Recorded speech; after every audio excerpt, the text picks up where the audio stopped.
అవునండి, ఎల్లమందనే మాట్లాడుతున్నాను. వంట మాస్టర్గా 20 ఏళ్ళ ఎక్స్పీరియన్స్ ఉంది నాకు. మీరు చెప్తారండి నాకు. ఆవులిస్తే ఆవా లెక్క పెడతాను. ఫోన్ పెట్టండి, పనిలో ఉన్నాను ఇక్కడ. మీ అబ్బాయి పెళ్లి సంగతి నాకు వదిలేయండి.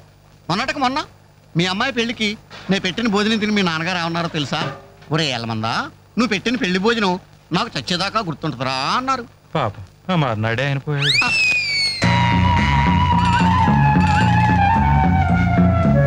జీడిపప్పు 4 కేజీలండి, బాదం పప్పు 2 కేజీలండి.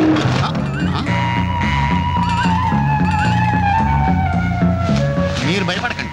గాలి దెయ్యాలు, కొరుగు దెయ్యాలని పేర్లు అన్నారు కదా, ఈ టైంలో మా ఇంట్లో ముసుగు దెయ్యం తిరుగుతుంటది. దాని పని నేను పడతాను, మీరు వెళ్ళండి.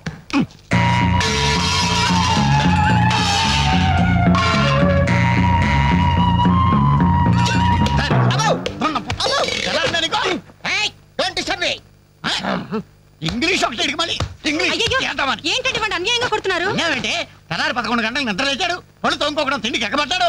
అందుకని కన్న కొడుకని చూడకుండా చేతులతో కొడతారా? మరి చీపుడుతో కొట్టండి. శభాష్.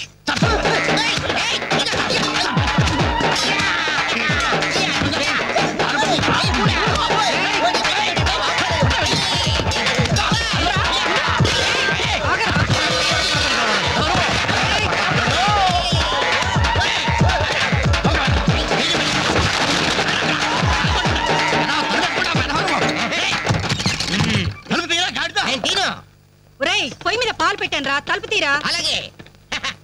హలో పోలీస్ స్టేషన్, ఇక్కడ 2 సంఘహితుల్ని బంధించి పెట్టాను, తొందరగా వచ్చి తీసుకెళ్ళిపోండి. నాకు చాలా హెడ్ ఎక్ గా ఉంది. అంత ద్రోహం మేమేం చేశాం రా? ఏం చేశారా? నన్ను గందరగా